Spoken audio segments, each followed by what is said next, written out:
ovde treba da postavimo prašanje da li je potrebno da izvršimo jedna taka narečena psihološka autopsija, odnosno psihološka vivisekcija. Koji se motivite jedna solidna ličnost, verovatno pred toj nastan, zdrava, uspešna i kako navedovte, prestojale ubavi momenti, pišuvanje stručni trudovi, maženje na ćerkata koje je jedan značajan, Francuzi te velat, evenement vito, životen nastan koji sam po sebe nosi prijatnost, je pozitivan. I zašto vo takva situacija jedna ličnost bi izvršila obid ili pak uspešan suicid? Što prethodilo na sve to?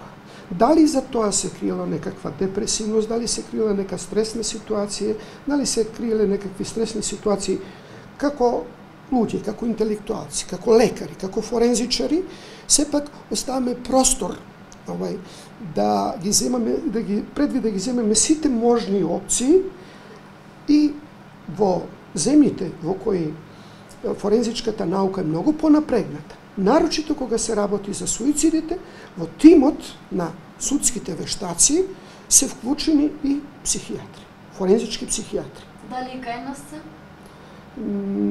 Јас колку знам, немаме таква пракса, за жал, а би требало. И од тука се наметнува прашањето, самата анализа на случајот да биде мултимодална, да биде со научен пристап од повеќе аспекти.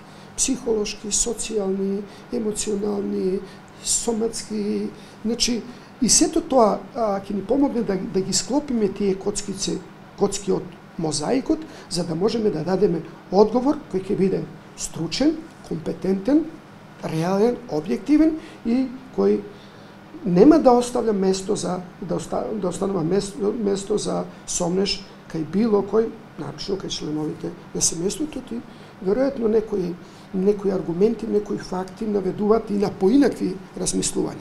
Ама кога би било извршено сето ова што го зборувам, тогаш се разбира дека ќе нема место за такво нешто, ќе нема место за сомневање, а сигурно дека траумата за целото семејство е многу голема.